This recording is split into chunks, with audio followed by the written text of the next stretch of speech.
Yes, so hi everyone and a warm welcome to our channel. I hope you're doing well. Studies and preparations are going on. C inter GST revision series के अंदर हमारा जो next chapter है that is place of supply. Prior chapters have already been uploaded. आपका कहीं पे भी कोई क्लासेस का इशू अगर आया है या कुछ भी एनी इशू इज देयर, चाहे आप रिजल्ट्स के बाद देख रहे होंगे, तो आप इन रिवीजन सीरीज के थ्रू ऑब्वियसली आपको खुद की मेहनत करनी पड़ेगी, but conceptually you will get the utmost clarity from these revisions. उतना आप मेरे पे ट्रस्ट कर सकते हो, ठीक है.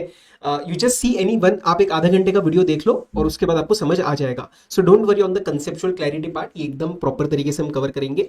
Now second set of question was coming at that sir, आप जैसे फाइनल के लिए जो कंपाइलेशन डालते हो वैसा आप डालने वाले हो क्या? यस, रिजल्ट्स के बाद आपके पास कुछ कंपाइलेशन वीडियोस आएंगे, जैसे जो आपका मोस्ट डिमांडेड रहते हैं एमसीक्यू के सेशंस. आपका जो क्वेश्चन नंबर 1 जीएसटी का आता है, लाइबिलिटी कंप्यूटेशन वो इसके अंदर, एंड वैल्यूएशन. तो ऐसे कुछ क्वेश्चन आंसर्स के मैराथन आपके पास आने वाले हैं. And C inter GST hots ये भी आपके पास आने वाला है. ये आपको भी सुनने में नहीं समझ आएगा ये एग्जैक्टली क्या है, but this is going to be a game changer. Okay, believe me on that part. वो फाइनल के लिए हम डालते हैं, वैसा इस बार हम इंटर के लिए भी डालने वाले हैं. So stay tuned with the channel and Telegram channel को ज्वाइन कर लेना, ताकि वहाँ पे आपको अपडेट्स मिलते रहेंगे. एमसीक्यूज वगैरह भी हम वहाँ पे सॉल्व करते हैं. चलो, एंड ये वाला जो हमारा हैंड रिटन रहता है वो उसी के अंदर अपलोड होता है. The Google drive link is in the Telegram channel. तो आज का चैप्टर हम स्टार्ट करते हैं प्लेस ऑफ सप्लाई. सर, ये प्लेस ऑफ सप्लाई इंपॉर्टेंट क्यों है जानना? Because place of supply will help me to determine the nature of transaction. अब आपको ये पता है कि primarily there are two ingredients to understand the nature of the transaction. One is the location of supplier and one is the place of supply. Now what I have seen कि place location of supplier, ये बहुत जने definition पढ़ते नहीं है. आप एक बार उसको पढ़ना कि ये location of supplier हो सकती है उस supplier का fixed establishment हो सकता है, या place of business हो सकता है, या अगर कुछ भी नहीं है तो उसका residence हो सकता है. तो ये understand भी करना जरूरी है that what is the meaning of location of supplier. Mostly they are not going to test it in detail, but एक बार रीड कर लेना ताकि आपको उसकी अंडरस्टैंडिंग रहे. तो अगर आपका location of supplier and the place of supply एक स्टेट या एक यूटी के अंदर हो तो उसको बोला जाता है इंट्रा नेचर, अदरवाइज उसको बोला जाता है इंटर नेचर. दैट इज अगर वो डिफरेंट हो, चाहे 2 स्टेट्स 2 यूटीज और 1 स्टेट एंड 1 यूटी. नाउ क्या यहाँ पे कहीं पे भी लोकेशन ऑफ रेसिपेंट नहीं क्या देखना होता? आई वुड से कि प्राइमरीली नहीं देखना होता है. प्राइमरीली नहीं देखना होता, इसका मतलब मैं उस सेक्शन के साथ समझाऊंगा when I will determine the nature of supply, section number 8 में जाके. बट आप एक चीज का ध्यान रखना कि ये दोनों प्राइमरीली देखने होते हैं, but location of recipient is also important to determine the nature of transaction that I will cover later. ठीक है. तो एक और चीज, ये जो सेक्शन हम करने वाले प्लेस ऑफ सप्लाई के, वो आईजीएसटी के हैं, बिकॉज इसके अंदर हम स्टेट एक लेके आने वाले आंसर प्लेस ऑफ सप्लाई का. तो obviously this can not be of any CGST और एसजीएसटी, ये आईजीएसटी के एक्ट के सेक्शन है. तो सर इसके अंदर हमारे टोटल में 4 सेक्शन आते हैं. ठीक है. Section number 10, section number 11, section number 12 and section number 13. 12 and 13 जो है वो सर्विसेज के रिस्पेक्ट में है. 10 और 11 जो है वो गुड्स के रिस्पेक्ट में है, जिसमें से 10 आपका डोमेस्टिक लेवल का है, 11 इंपोर्ट एक्सपोर्ट का है. 12 तब लगता है जब आपका location of supplier and location of recipient.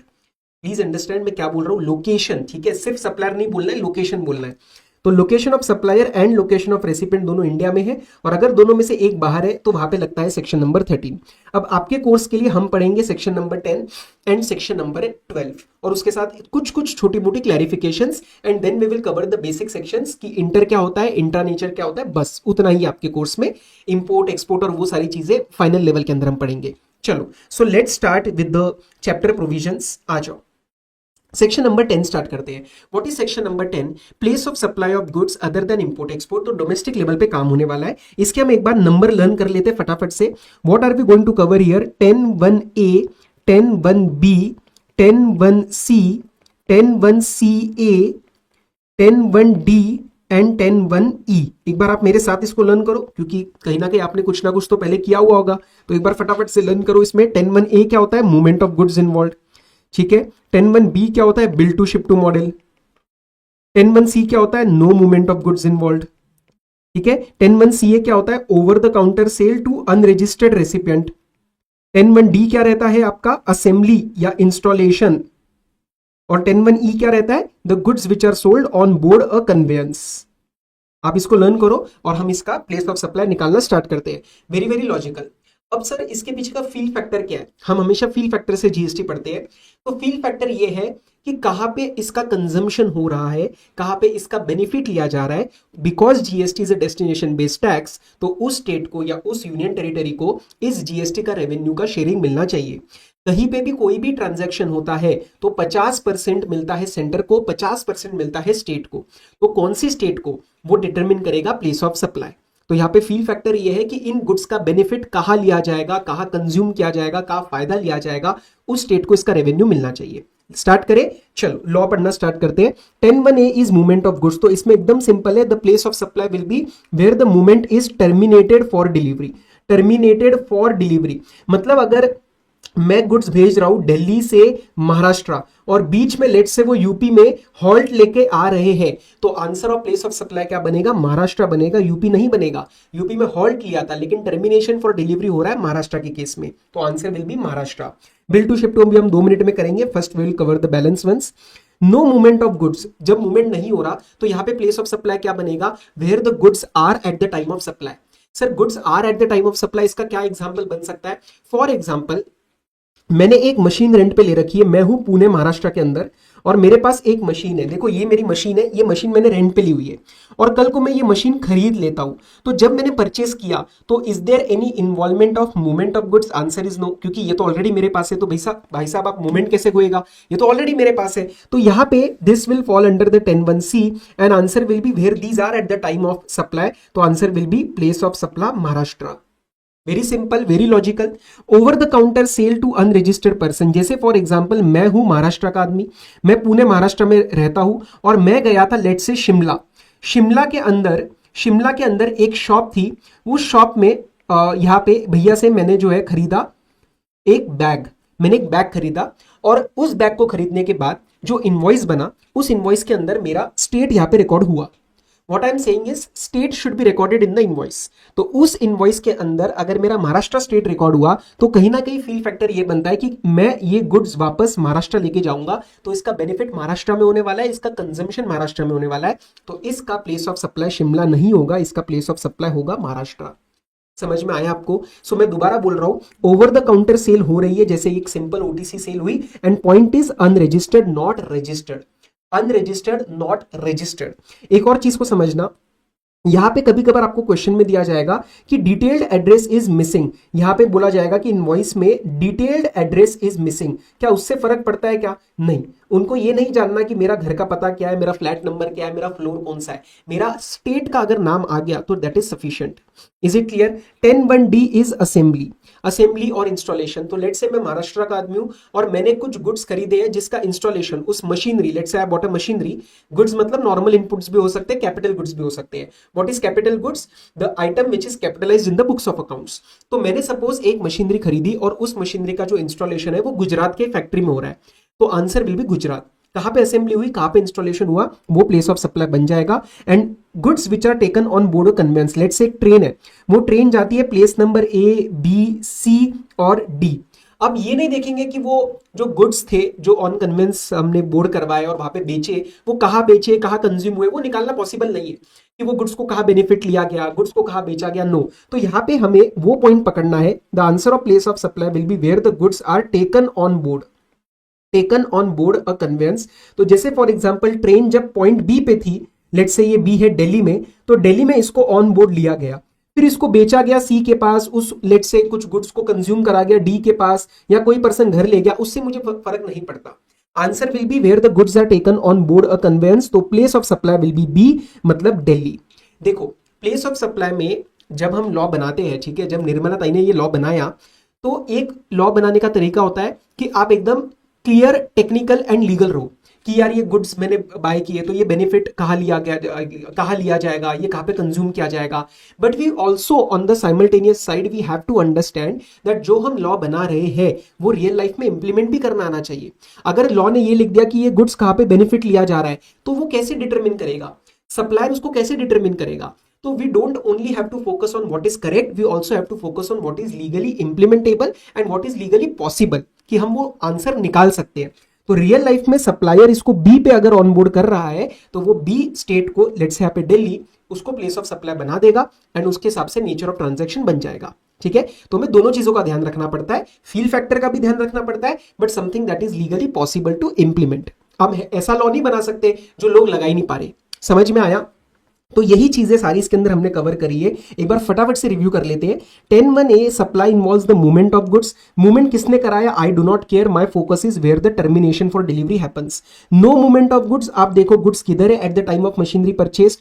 OTC sale to unregistered person, ये ध्यान रखना कि स्टेट का नेम सफिशिएंट है, आपको डिटेल एड्रेस नहीं चाहिए। अगर उसका एड्रेस इनवॉइस पे रिकॉर्ड हो गया, जैसे मेरे केस में महाराष्ट्र, तो महाराष्ट्र आंसर बन जाएगा। लेकिन सर नहीं रिकॉर्ड हुआ तो तीर घुमा के वापस, ये मेरा ना एक बोलने का तरीका रहेगा, सेक्शन 12 के अंदर भी बोलूंगा, तीर घुमा के वापस। तीर घुमा के वापस मतलब लोकेशन ढूंढने, मेरा आंसर निकला था, मेरा तीर निकला था उस लोकेशन को ढूंढने, लेकिन उसको कोई आंसर मिला ही नहीं, तो वापस आ गया लोकेशन ऑफ सप्लायर के पास। तो अगर address of unregistered person is not recorded on the invoice, so when I bought that bag, my answer, my location of Maharashtra was not recorded on the invoice, so in that case place of supply will be the location of supplier only, that is in that example Shimla।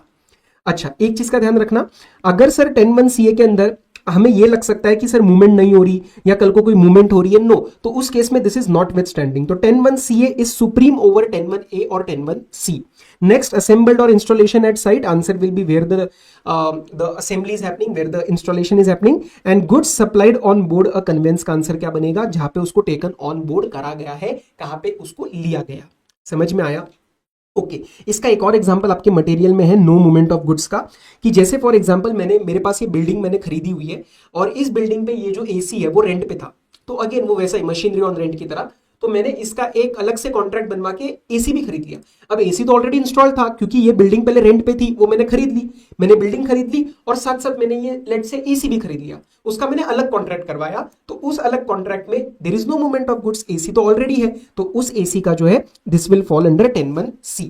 अब मैं आपके साथ बात करूंगा 10(1)(b) की, जो कि बहुत ही प्यारा सेक्शन है और बहुत ही इजी है। 10(1)(b) पे आ जाओ, bill to ship to model पे। 10(1)(b) is your bill to ship to model. Sir bill to ship to, ये क्या कह रहा है? बिल किसी को करना है, शिप किसी को करना है, तो इसको एक सिंपल एग्जांपल की फॉर्म में लेके चलते हैं। इसका लीगल अंडरस्टैंडिंग में ज्यादा, जो लीगल लैंग्वेज है वो थोड़ी कंफ्यूज कर देती है, तो उसमें ज्यादा मत उलझना, आप इसको कंसेप्चुअली समझना, ताकि पेपर के अंदर आए तो आप आंसर सही से लगा पाएंगे। तो लेट्स से ये हूं मैं, ठीक है, और मैं हूं महाराष्ट्र के अंदर, और मैंने एक वॉशिंग मशीन खरीदा है, वॉशिंग मशीन ले लो, या लेट्स से मैंने ये कैलकुलेटर ले लो, मेरे सामने अभी क्या दिख रहा है? ये कैलकुलेटर। तो मैंने ये कैलकुलेटर खरीदा बल्लू से। बल्लू कहाँ का है भाई? बल्लू है दिल्ली का, ठीक है, और मैंने इसको ऑर्डर दिया है, मैंने इसको ऑलरेडी एक ऑर्डर दिया है कि बल्लू मेरे को कैलकुलेटर मैं तेरे से बाय करने वाला हूं। अभी ये डिस्पैच नहीं हुआ है, वो पैकिंग कर ही रहा था कि उसी टाइम क्या हुआ, मुझे कॉल आया, किससे? बंटी से। मेरे को किससे कॉल आया? बंटी से, और बंटी है कहाँ का? यूपी का। तो बंटी ने मुझे कॉल किया कि वालिम बे सुनना, मेरे को कैलकुलेटर चाहिए, है क्या तेरे पास? तो I saw this as an opportunity, मैंने कहा कि हाँ मेरे पास है, जबकि मेरे पास नहीं है, मैंने तो ये बल्लू से खरीदे हुए हैं। सो मैंने क्या बोला उसको, मैंने बंटी को बोला कि हाँ मेरे पास कैलकुलेटर है, तो मैं तुझे वो भेज दूंगा। तो दिस इज अनदर सप्लाई, ये एक सप्लाई बन रही है और ये एक सप्लाई बन रही है। तो जैसे ही मैंने बंटी को ये चीज सेल करी, मैंने हाथों हाथ बल्लू को कॉल किया कि बल्लू, वो जो मैंने तेरे से कैलकुलेटर खरीदा है ना, वो कैलकुलेटर तू यहाँ डिस्पैच करा दियो। अब बल्लू को फर्क नहीं पड़ता कि मैं कहां डिस्पैच करवा रहा हूं, उसने कहा ठीक है वालिम में तू खरीद रहा है तो तू जहां बोलेगा वहां डिस्पैच करा देंगे। तो इस कैलकुलेटर का डिस्पैच जो हुआ वो हुआ दिल्ली से यूपी तक। इस कैलकुलेटर का जो डिस्पैच हुआ वो हुआ दिल्ली से यूपी तक, यहां पे शिप हो गया। तो from the point of view of Ballu, this is a bill to ship to. इसने बिल बिल किसको करेगा? मुझे, और शिप किसको करेगा? यूपी के एड्रेस पे। Now my question number 1 to you is, हो सके तो इसको पॉज करके आंसर करना, बल्लू और बंटी के बीच में कोई सप्लाई हो रही है क्या? मैं आगे बढ़ रहा हूं, आप हो सके तो आंसर करना इसको। Answer is no, there is no supply between Ballu and Bunty, इनके बीच में कोई सप्लाई नहीं है, इनको एक दूसरे से फर्क नहीं पड़ता। बंटी को इससे फर्क नहीं पड़ता कि मैं माल कहां से भिजवा रहा हूं, और बल्लू को इससे फर्क नहीं पड़ता कि ये माल कहां दिया जा रहा है। It is being done on the instructions of me. और अगर आप बेरैक पढ़ेंगे 10(1)(b) आपके नोट्स में होगा, तो वहां पे एक थर्ड पर्सन वर्ड आ रहा है, this is the third person, this is the third person. Are you getting it? तो ये है मेरा सप्लाई नंबर 1, ये है मेरा सप्लाई नंबर 1, और ये है सप्लाई नंबर 2। यहाँ पे कोई सप्लाई नहीं है। अब सप्लाई नंबर 1 के अंदर आपका जो प्लेस ऑफ सप्लाई बनेगा वो कैसे बनेगा, ये प्लेस ऑफ सप्लाई बनेगा 10(1)(b) के हिसाब से।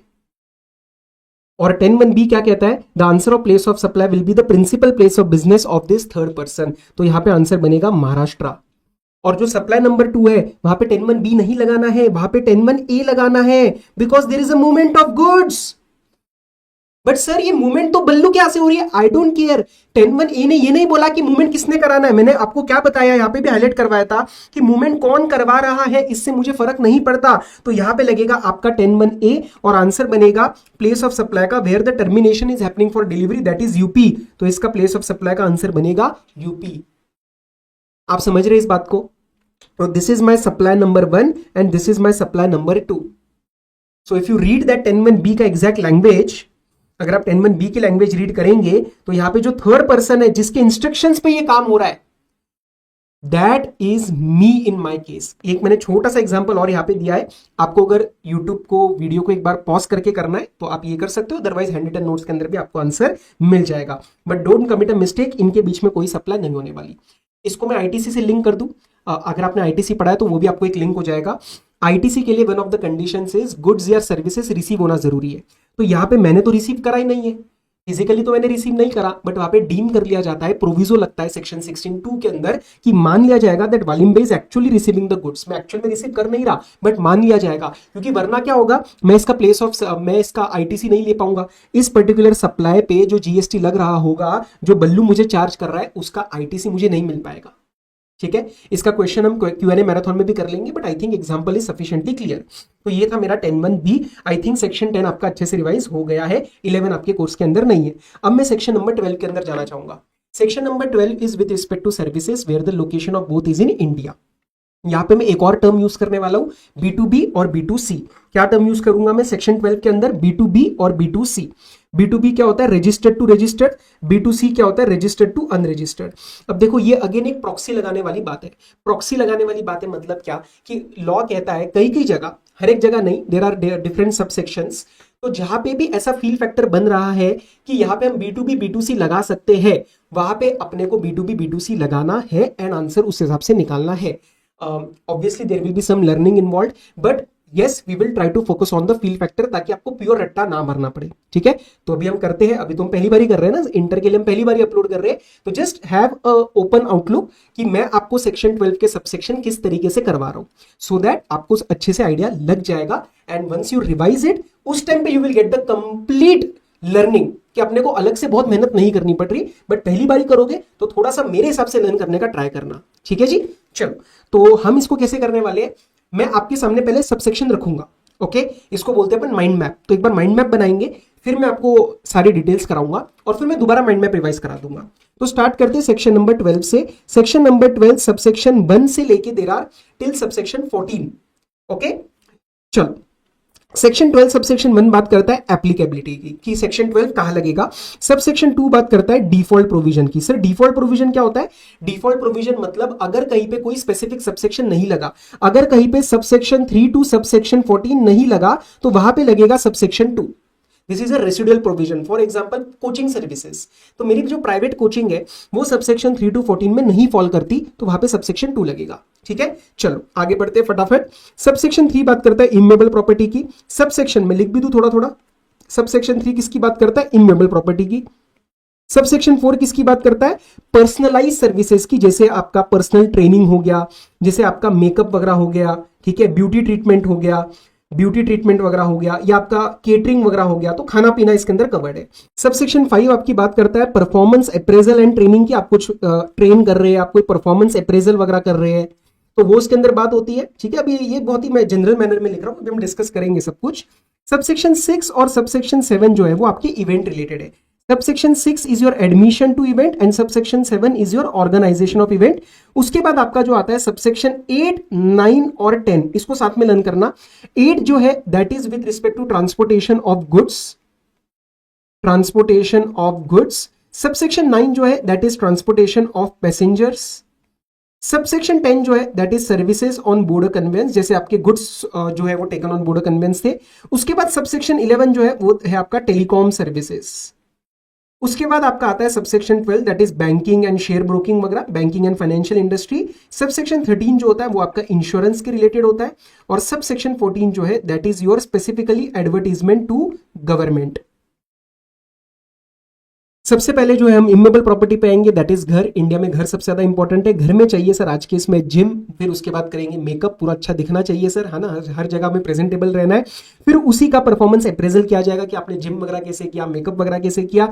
उसके बाद सर हम घर पे बहुत बोर हो गए तो हम चले गए एक इवेंट में। इवेंट के रिस्पेक्ट में दो आ जाएंगे आपके, admission of event and organisation of event. Event जाना कैसे है, ट्रैवल एंड ट्रांसपोर्ट जाना पड़ेगा ना इवेंट में, तो अब यहाँ पे आ जाएंगे आपके तीन ट्रांसपोर्टेशन के रिस्पेक्ट में, that is transportation of goods, passenger and services on board conveyance. और सर आज के इसमें हम ट्रैवल एंड ट्रांसपोर्ट अकेले तो करेंगे नहीं क्योंकि बोर हो जाते हैं, तो हाथ में चाहिए फोन, फोन मतलब टेलीकॉम। अब ये सारा होने के बाद पैसे पे करने पड़ेंगे, बैंक का यूज करना पड़ेगा, फिर आएगा आपका बैंकिंग एंड सबसे इग्नोर्ड इंडियन, सब मस्ती करने के बाद लास्ट में लेगा वो इंश्योरेंस, क्योंकि इंश्योरेंस जो है वो नेसेसिटी नहीं देखते लोग तो सबसे लास्ट में लेते हैं। तो आपका सबसेक्शन 13 आएगा इंश्योरेंस। और सबसेक्शन 14 या आपको स्पेसिफिक ही याद रखना है, एडवर्टीजमेंट टू गवर्नमेंट। ऐसा एक लर्निंग उन्होंने दिया था कुछ बच्चों ने, बट ठीक है लगा तो आप कर सकते हो, इंप्रूव किया, इसमें कुछ इंप्रूवमेंट कर पाएंगे तो मेरे को जरूर कमेंट बॉक्स के अंदर बता देना, मैं अगली बार वो यूज कर लूंगा। ठीक है, सो ये याद रखना जरा, एडवर्टीजमेंट टू गवर्नमेंट सबसेक्शन 14 में जाता है, लेकिन जो नॉर्मल एडवर्टीजमेंट है वो सबसेक्शन 2 के अंदर आता है। तो normal advertisement to non government is subsection 2 default provision and advertisement to government is subsection 14। अब मैं स्टार्ट करता हूं आपके साथ सेक्शन नंबर 12। कई की जगह में B2B लगाना है, कई की जगह B2C वाला कंसेप्ट लगाना है एंड कई की जगह कुछ स्पेसिफिक सबसेक्शन लगाने पड़ेंगे। स्टार्ट करें, चलो। सेक्शन 12(1) इज बेसिक एप्लीकेबिलिटी, मतलब when the location of both is in India, तो हम सेक्शन नंबर 12 लगाएंगे। Section number 12(2) is the default provision, कि अगर कहीं पे कोई स्पेसिफिक सबसेक्शन मतलब सबसेक्शन 3 to 14 नहीं लग रहा तो वहां पे हम लगाएंगे हमारा default provision. Default provision obviously we will apply B2B B2C। अगर B2B का केस है मतलब सामने वाला रेसिपिएंट भी रजिस्टर्ड है तो place of supply will be the location of recipient, जो उसका रजिस्टर्ड एड्रेस है। नहीं तो फिर उस केस में आप ये चेक करो कि क्या उस रेसिपिएंट का एड्रेस ऑन रिकॉर्ड एग्जिस्ट करता है, क्या उस रेसिपिएंट का ऑन रिकॉर्ड एड्रेस एग्जिस्ट करता है क्या। अगर एग्जिस्ट करता है तो वो आंसर बन जाएगा प्लेस ऑफ सप्लाई का, अदरवाइज तीर घुमा के वापस। देखो जब आपके पास सामने वाला रजिस्टर्ड नहीं है, अनरजिस्टर्ड वाले का एड्रेस भी नहीं है, तो तीर घुमा के वापस ही आएगा ना, तो location of supplier will be the answer of place of supply, तो उस केस में वो इंट्रा बन जाएगा। अच्छा, आगे बढ़ने से पहले मैं आपको एक चीज जरूर बताना चाहूंगा कि रेसिपिएंट को सही से आइडेंटिफाई करना मत भूलना। सर ऐसा क्यों बोल रहे हो, क्योंकि आप जो B2B B2C ये सब चीजें चेक करेंगे, रेसिपिएंट का जो मतलब आप स्टेटस चेक करेंगे तो आपको रेसिपिएंट कौन है ये भी जानना जरूरी है। तो recipient is the person, just मैं याद दिला रहा हूं, the person who is liable to pay the consideration, liable to pay the consideration. और अगर कंसिडरेशन एग्जिस्ट नहीं करता तो उस केस में जो बेनिफिशियरी रहता है जिसको गुड्स या सर्विसेज डिलीवर करे जाते हैं, ये कहा दिया है, ये सेक्शन 2 क्लॉज 93 CGST एक्ट में दिया है। ये सारे सेक्शन हम IGST के कर रहे हैं। ठीक है, सो स्टार्ट करते आगे। अब section number 12 subsection 3 that is with respect to immovable property. अब इमेबल प्रॉपर्टी के रिस्पेक्ट में आप कुछ भी करवा लो sir, services directly in relation करा लो, मतलब जैसे फॉर एग्जांपल एजेंट हो गया, आर्किटेक्ट हो गया, बिल्डर हो गया, सर्वेयर हो गया, इंजीनियर हो गया, या फिर आप उसमें कोई एकोमोडेशन करवा लो, जैसे होटल में जाके रहना या किसी लॉज वगैरह में जाके रहना, या फिर आप वहाँ पे कोई बैंक्वेट वगैरह में आप रेंट पे ले रहे हो, जैसे फंक्शंस वगैरह करा रहे हो, कल्चरल फंक्शंस करा रहे हो, या फिर फोर्थ इज एंसिलियरी सर्विसेज। इसके रिस्पेक्ट में जैसे आप फॉर एग्जांपल किसी इवेंट वगैरह ऑर्गेनाइज करवा रहे हो, कोई शादी वगैरह आप बैंक्वेट में ऑर्गेनाइज करा रहे हो, तो उसी के रिस्पेक्ट में आ जाता है उसकी डेकोरेशन सर्विस, तो that will also be covered here. तो इसके अंदर 4 क्लॉजेस आते हैं ABCD in section number 12 subsection 3 and the answer of place of supply is the location और intended location of the property.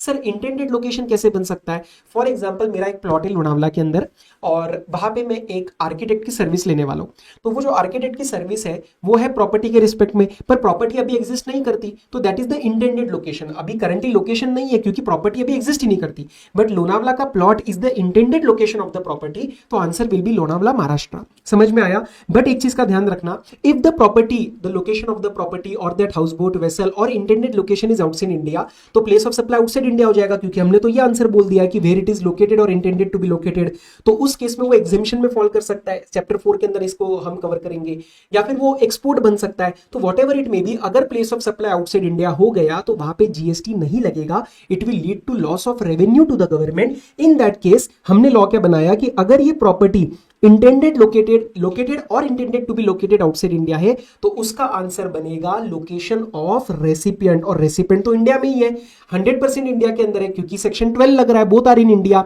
So this is to avoid the loss of revenue to the government. तो normal case में it is in location और intended location in India, but if this is outside India then answer of place of supply will be the location of recipient जो कि India के अंदर है। तो for example मैं जो है किसी इंडियन को आर्किटेक्ट की सर्विस दे रहा हूं, बट जो प्लॉट है या जो प्रॉपर्टी है वो दुबई के अंदर है, तो इसका आंसर दुबई नहीं बनेगा, इसका आंसर इंडिया बनेगा, जो भी मेरा रेसिपिएंट जहां पे भी लोकेटेड है। Is it clear? अब एक चीज का हम क्वेश्चन आंसर करेंगे कि यहाँ पे एक पिंकू है, पिंकू को एक क्वेरी है, वो पूछ रहा है कि sir what if the property और that boat vessel is located in more than one state और यूटी। लेट्स से वेसल इधर उधर जा रही है, अलग अलग स्टेट्स के पानी के पास जा रही है, या फिर the property is located on the border जिसके अंदर 2 स्टेट इन्वॉल्व है, तो उस केस में कैसे हम आंसर निकालेंगे? अब यहाँ पे ना क्या होता है, बच्चे डायरेक्टली रूल नंबर 4 लगा देते हैं। आपको पहले ये वाला पैराग्राफ लिखना पड़ेगा that the location of the place of supply will be each of the state involved respective capacity में respective valuation के साथ as decided in the contract or agreement, but if the contract and agreement is silent, मतलब अगर contract and agreement नहीं है, अगर absent है, तो उस केस में हमारा रूल लगेगा। पेपर में आप डायरेक्टली रूल नंबर 4 लिख देते हो, that is not right. You will first right that the respective states का आंसर बनेगा, प्लेस ऑफ सप्लाई हर एक स्टेट का आंसर बनेगा, क्योंकि every state is is earning a revenue ना, क्योंकि प्रॉपर्टी हर एक उस 2 या 3 स्टेट्स के अंदर आ रहा है। तो उस केस में आपको पहले ये लिखना है कि रिस्पेक्टिव स्टेट्स का ही आंसर बनेगा as per the proportion decided in the contract और agreement, but if the contract agreement is absent, जो कि अक्सर होता है, तो हम लगाएंगे हमारा रूल नंबर 4। ठीक है, तो ये लिखना मत भूलना, पहले आपको कॉन्ट्रैक्ट एग्रीमेंट रेफर करना है, but in the absence of such contract agreement we will apply rule number 4। Rule number 4 क्या बात करता है, इसको एक बार देख लेते हैं। केस नंबर 1 क्या बात कर रहा है कि this is a case of separate property and the service is lodging. तो फॉर एग्जांपल मेरा एग्रीमेंट हुआ है हयात होटल्स के साथ, और Hyatt hotels is the one particular supplier, और उसका मैं रह रहा हूं उस पर्टिकुलर हयात होटल्स में, लेकिन एक होटल उसका दिल्ली में है और एक लेट से गुड़गांव में, both are separate units, it is not a single property. तो इसमें कोई प्रॉब्लम नहीं है if it is an accommodation service and it is a case of separate property. तो आंसर मतलब आपको जो टोटल वैल्यू है उसको डिवाइड करना है ना, 2 स्टेट्स के अंदर, आपको दिल्ली के अंदर एंड हरियाणा के अंदर डिवाइड करना है, तो that answer will be the on the basis of number of nights stay. तो एग्जांपल के लिए लेते हैं कि मैं जो दिल्ली का यूनिट है हयात का, उसके अंदर 2 नाइट स्टे कर रहा हूं और गुड़गांव वाले में 3 नाइट स्टे कर रहा हूं, तो टोटल लेट से 1 लाख चार्ज किया जा रहा है, तो कोई प्रॉब्लम नहीं है। 1 लाख को आप 3:2 के अंदर डिवाइड कर दो, 3 वाला शेयर हरियाणा के पास चला जाएगा, 2 का शेयर जो है वो दिल्ली के पास चला जाएगा, तो इसमें और कोई प्रॉब्लम आपको नहीं आएगी। ठीक है, बट ये स्पेसिफिकली कब लगने वाला है, when it is an accommodation service.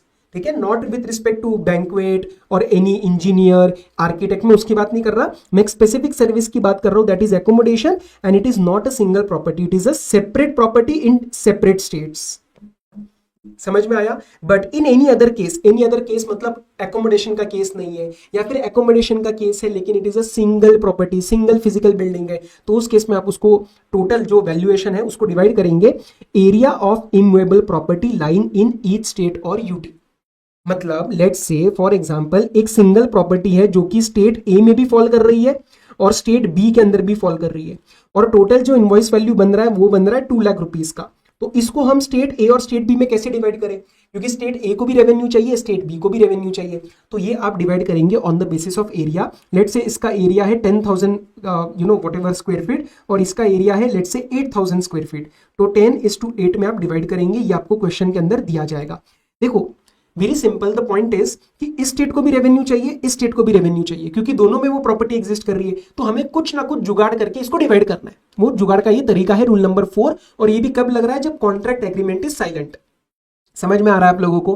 Clear है? यही आपके एग्जांपल्स आपके मटेरियल के अंदर भी उन्होंने सेम तरीके से दिए हैं। And next is your house boat vessel या उसके रिस्पेक्ट में कोई सर्विसेज, तो यहां पे जो डिवीजन होगा मतलब एकोमोडेशन इन हाउस बोट या एकोमोडेशन इन वेसल, तो ये स्पेसिफिक केस बन रहा है, फिर से ये होटल वगैरह का केस नहीं है, तो उस केस में the division of the valuation will be on the basis of time spend by that boat in each state. और ये कैसे डिटरमिन किया जाएगा, सर्विस प्रोवाइडर इसका रिकॉर्ड रखता है, तो सर्विस प्रोवाइडर की डिक्लेरेशन जाती है कि इस हाउस बोट ने इस स्टेट के पास कितना टाइम स्पेंड किया है या दूसरे स्टेट के पास कितना टाइम स्पेंड किया है, उसके रेशियो में हम टोटल वैल्यूएशन को डिवाइड कर देंगे। अब यहाँ पे एक सवाल आता है कि सर ये वैल्यूएशन कैसे डिसाइड करना है। अरे बाबा ये तो आपके वैल्यूएशन के चैप्टर में आएगा ना। एज आई टोल्ड यू, हर एक चैप्टर का एक पर्पज होता है। इस चैप्टर का सिर्फ पर्पज इतना है, प्लेस ऑफ सप्लाई कौन से स्टेट में आना चाहिए। तो ये रूल नंबर 4 आपको एकदम अच्छे से क्लियर हो जाना चाहिए। Case number 1, it is a specific accommodation service, separate property. Second, any other service, single property. Third, again specific accommodation but in a houseboat, not a physical property. ठीक है। Next है आपका 12 number 12 subsection 4, it is a personalise services. 3 तरीके की बात कर रहा हूं, केटरिंग एंड रेस्टोरेंट इसके अंदर बात कर रहा हूं, मेकअप एंड ब्यूटी बात कर रहा हूं, एंड पर्सनल ट्रेनिंग की बात कर रहा हूं। अब यहाँ पे सर B2B B2C का नहीं सेंस बनता, आपको ये फील फैक्टर समझना पड़ेगा। यहाँ पे B2B B2C का सेंस नहीं बनता क्योंकि ये बहुत पर्सनलाइज सर्विसेज है। तो यहाँ पे ये मैटर करता है उस स्टेट को रेवेन्यू मिलना चाहिए जहां पे ये परफॉर्म किया जा रहा है। तो location where the services are actually perform. तो अगर महाराष्ट्र के जिम के अंदर मेरे को मेरा ट्रेनर सर्विस दे रहा है, या फिर यहाँ पे मैं कोई मेकअप ब्यूटी ट्रीटमेंट ले रहा हूँ, या फिर यहाँ पे मेरे लिए खाना बन रहा है, या मैं रेस्टोरेंट की सर्विस ले रहा हूँ, तो महाराष्ट्र को आंसर मिलना चाहिए, उसका रेवेन्यू मिलना चाहिए, चाहे मैं खुद हूंगा दिल्ली का। समझ में आया। Next, training and performance appraisal. ये चीजें कॉर्पोरेट लेवल पे बहुत होती है, तो आपको फील फैक्टर ध्यान रखना है। ट्रेनिंग परफॉर्मेंस अप्रेजल ये कॉर्पोरेट लेवल पे होता है। तो B2B और B2C, B2B है तो लोकेशन ऑफ रेसिपिएंट, B2C है तो फिर उस केस में where the services are performed, where the services are actually perform. ठीक है। तो फॉर एग्जांपल आपके ICM मटेरियल का ही एक एग्जांपल मैं आपके सामने ले रहा हूं, आ जाओ, लेट्स सी। कुछ इंपॉर्टेंट एग्जांपल्स हम करेंगे, ठीक है, डोंट वरी। बाकी के आप छोड़ भी दोगे तो कोई इतना मेजर फर्क आपको नहीं पड़ेगा। आई am taking care of that. अच्छा, इन्होंने दिया नहीं है, कोई बात नहीं, मैं आपको ऐसे बता देता हूँ। फाइनल के मटेरियल में था, इन्होंने एक ऐसा क्वेश्चन बना के दिया था कि लेट्स से एक कंपनी है जो कि गुवाहाटी ऑफिस है उसका, ठीक है, गुवाहाटी ऑफिस है, उसने कॉन्ट्रैक्ट किया है एक ट्रेनर के साथ, लेट्स से मेरे साथ, आई एम अ ट्रेनर एग्जांपल, मैं कोई ट्रेनिंग की सर्विस दे रहा हूँ या परफॉर्मेंस अप्रेजल की दे रहा हूँ, और जो ट्रेनिंग एंड परफॉर्मेंस अप्रेजल करना है वो लेट्स से मुंबई ऑफिस के एम्प्लॉयज का करना है। तो यहाँ पे एकदम से डाउट आता है कि who is the recipient. As I told you, you have to pay attention कि रेसिपिएंट कौन है, और उसके हिसाब से आपको रजिस्टर्ड और अनरजिस्टर्ड अंडरस्टैंड करना है। तो let's say this is registered and this is unregistered, Mumbai office unregistered है। तो आपको सबसे पहले ये देखना पड़ेगा कि मेरा कॉन्ट्रैक्ट किसके साथ है, मेरे को लायबल टू पे कंसिडरेशन कौन है। क्वेश्चन कहेगा गुवाहाटी ऑफिस है, तो this is a case of B2B, I am registered and it is registered, तो it is a case of B2B, Guwahati is the answer of place of supply. तो paper में confusion ये होता है कि आप रेसिपिएंट गलत अंडरस्टैंड करते हैं या फिर रेसिपिएंट का एनालिसिस ही नहीं करते। तो जब तक रेसिपिएंट सही से एनालाइज नहीं होएगा, उसका स्टेटस कैसे एनालाइज कर सकते हो। ठीक है, खासकर जब मल्टीपल पार्टीज आपको दे रखी होंगी। तो ये था आपका ट्रेनिंग एंड परफॉर्मेंस अप्रेजल। 12/6 और 12/7 में the focus is on events. 12/6 admission of event, event किस तरीके का है आई रियली डोंट केयर, कोई भी टाइप का हो सकता है, पर्सनल, प्रोफेशनल, कल्चरल, एग्जीबिशन, कोई भी हो सकता है, और उसके रिलेटेड कोई एंसिलरी सर्विसेज है। एंसिलरी सर्विसेज फॉर एग्जांपल कोई आपको गॉगल रेंट पे दिया जा रहा है, तो that can come in the admission of event also, उसी के एंसिलरी सर्विसेज है। तो here does not matter you are registered और अनरजिस्टर्ड, यहाँ पे B2B B2C का कोई कंसेप्ट नहीं है, क्योंकि what is the essence of the contract, admission to the events का एसेंस है आपको कहाँ पे एंट्री दिया जा रहा है, कि हम आपसे पैसा लेके आपको एंटर करवा रहे हैं, आपको एडमिट कर रहे हैं। तो focus is where the event is held और वेयर दैट पार्क मतलब लेट्स से कोई अम्यूजमेंट पार्क है, तो उसका भी एडमिशन ऑफ इवेंट की तरह ही आपको लेना है, क्योंकि the focus is admission service. तो here the answer of place of supply will be where the event is actually held, और that park, amusement park, exhibition, sports, तो वहां पे कहाँ पे वो इवेंट हेल्ड किया जा रहा है। जैसे क्रिकेट मैच का एडमिशन हो गया, तो इन सब के अंदर 12/6 लगेगा। 12/7 is organisation of event plus उसके रिस्पेक्ट में एंसिलरी सर्विसेज। यहाँ पे एक बार ध्यान रखना, assigning of sponsorship is also covered under 12/7 if it is link to an event. In general जो सोल स्पॉन्सरशिप होता है, सोल स्पॉन्सरशिप मतलब मैंने पैसा दिया और मैंने एडवर्टाइजिंग सर्विस ले ली इवेंट के रिस्पेक्ट में, that is covered under 12/2। But अगर उस इवेंट जो ऑर्गेनाइज करवा रहा है वही आपको असाइन भी करवा के दे रहा है स्पॉन्सरशिप और उसका कोई पैसा चार्ज कर रहा है, तो वो 12/7 के अंदर ही कवर हो जाएगा। There is a very minor difference. Isolation sponsorship जो एनालाइज किया जाएगा वो 12/2 में किया जाएगा। ओके, तो ऑर्गेनाइजेशन ऑफ इवेंट्स के अंदर answer of place of supply क्या बनने वाला है, again will depend upon B2B और B2C, क्योंकि यहाँ पे कॉर्पोरेट लेवल पे काम होता है, यहाँ पे बिजनेस लेवल पे काम होता है, तो यहाँ पे हम B2B और B2C लगाएंगे। B2B location of recipient, B2C where the event is actually held. But just like the property, if the event is held outside India, तो उस केस में आंसर को खींच के लाएंगे इंडिया, लोकेशन ऑफ रेसिपिएंट। तो फॉर एग्जाम्पल अनंत अंबानी साहब की शादी हो रही है, फॉर एग्जाम्पल अनंत अंबानी की शादी हो रही है, ये है मुंबई के, और ये शादी है लेट से इटली में, और इवेंट ऑर्गेनाइजर्स जो है लेट से बंटी, क्या था वो हमारे बिट्टू और श्रुति थे ना वो मूवी के अंदर, तो बिट्टू और श्रुति इज द वेडिंग प्लानर। तो ये जो आनंद की शादी इटली में हुई है और ये लेट से पर्सनल कैपेसिटी में कर रहे हैं, तो ये हमारे लिए अनरजिस्टर्ड है, तो this is a B2C case. तो B2C केस के अंदर the answer is where the event is actually held, तो answer Italy, but because this will lead to loss of revenue to the government, तो government ने इसको बहुत ही smart तरीके से क्या बोला, तो बोला कि इसका आंसर जो है वो बनेगा not Italy, Mumbai, that is location of recipient. तो pay attention, B2B location of recipient, B2C where the event is actually held, but if it is outside India तो आंसर खींच के क्या लगाना है, आपको इंडिया में लेके आना है, लोकेशन ऑफ रेसिपिएंट बनाना है। अगेन वन केस कम्स कि what if the event is held in more than one state, एक ही कॉन्ट्रैक्ट हुआ और इवेंट 3 स्टेट्स में हो रहा है, तो जैसा हमने ऊपर लाइन बोली थी कि सबसे पहले it will be the each respective state involve value as per the contract agreement, but if it is silent we will apply rule number 5, और रूल नंबर 5 डिटेल में कुछ भी नहीं बोलता, वो बोलता है आपको गैप लगाना है। गैप लगाना है मतलब जनरली एक्सेप्टेड अकाउंटिंग प्रिंसिपल्स, ये क्वेश्चन के अंदर आपको दिए जाएंगे। Next 12.8 transportation of goods including mail including courier, B2B और B2C आपको इसके अंदर लगाना है। क्यों? क्योंकि बिजनेस लेवल पे ये काम होते हैं। तो देखो कहीं ना कहीं eight the end of the day आपको लर्न करना पड़ेगा कि किस सब सेक्शन के अंदर B2B लगाना है और किस सब सेक्शन के अंदर नहीं लगाना, बट फील फैक्टर से आप काम कर सकते हो। जैसे एडमिशन टू इवेंट था, फर्क नहीं पड़ता आप रजिस्टर्ड हो अनरजिस्टर्ड हो, focus is on getting you admitted to that venue, तो वहां पे हमने B2B B2C नहीं लगाया, बट मेजोरिटी जगह हम लगा रहे हैं। ठीक है, सो ट्रांसपोर्टेशन ऑफ गुड्स के अंदर B2B है तो लोकेशन ऑफ रेसिपिएंट, B2C है तो where the goods are handed over for transportation. तो फॉर एग्जांपल मैं महाराष्ट्र का आदमी हूं और मैं हूं unregistered, I am a Maharashtra based but unregistered person, मैं दिल्ली घूमने गया हुआ था और वहां पे मैंने कोरियर करवाया DTDC से, तो दिल्ली में मैंने उसको हैंड ओवर करा, तो Delhi will be the answer of place of supply handed over for transportation. But अगर मैं रजिस्टर्ड होता तो आंसर मेरा महाराष्ट्र बन जाता। समझ में आया? एक चीज का ध्यान रखेंगे, डेस्टिनेशन ऑफ गुड्स कहाँ है ये मैटर नहीं करता। Let's say I am sending the goods to US to my some relative, does not matter, वो आपके क्वेश्चन में इररेलेवेंट इंफॉर्मेशन है। और मैं फिर से बोल रहा हूं, यहाँ पे रेसिपिएंट आइडेंटिफाई करना मत भूलना। रेसिपिएंट इज द पर्सन जो कि कोरियर करवा रहा है, जो कोरियर का कंसिडरेशन पे कर रहा होगा।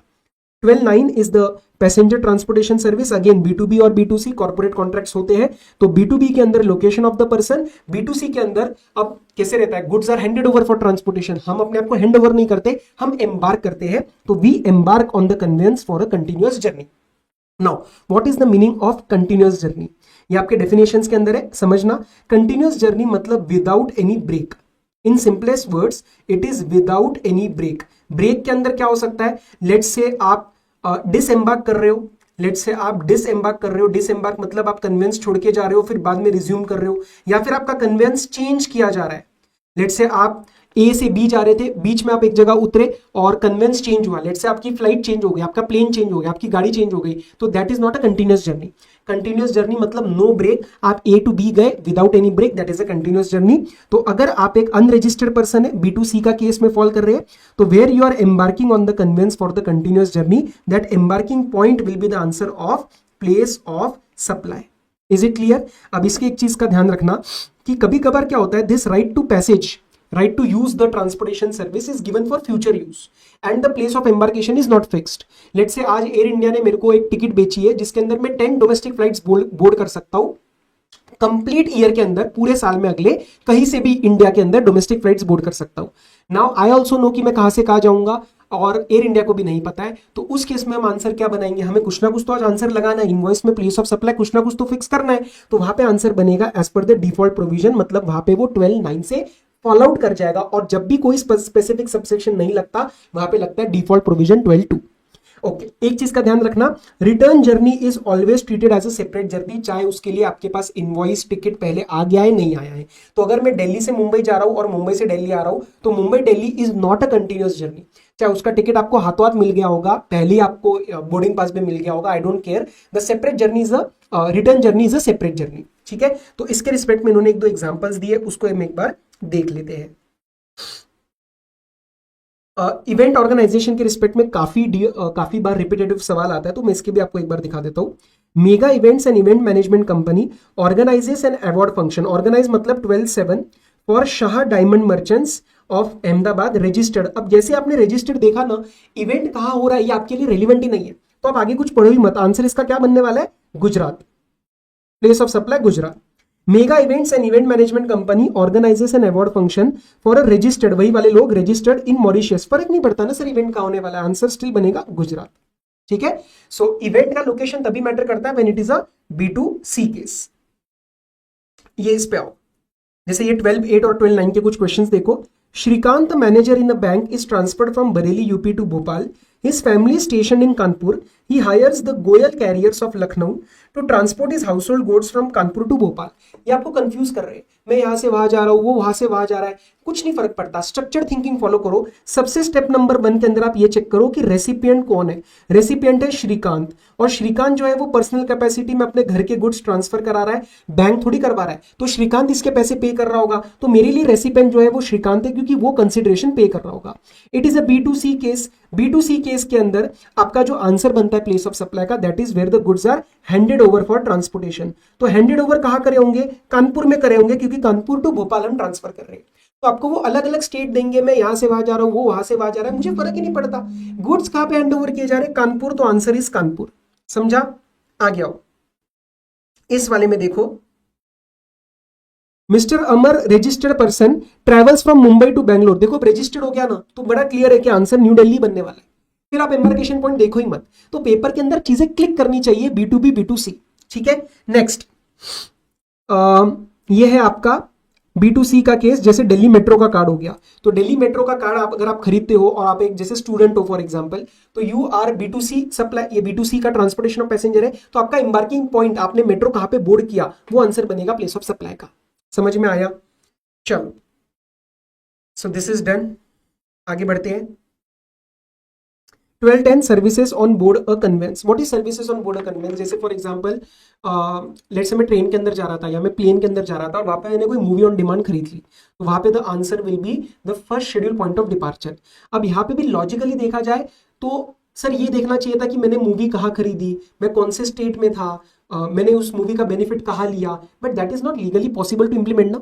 तो वहां पे हमें ऐसा लगाना पड़ेगा आंसर जो लीगली इंप्लीमेंट भी कर पाए, प्रैक्टिकली पॉसिबल होना चाहिए, फिजिबल होना चाहिए। तो यहाँ पे हमने प्लेस ऑफ सप्लाई का आंसर बनाया first schedule point of departure of that conveyance for the journey.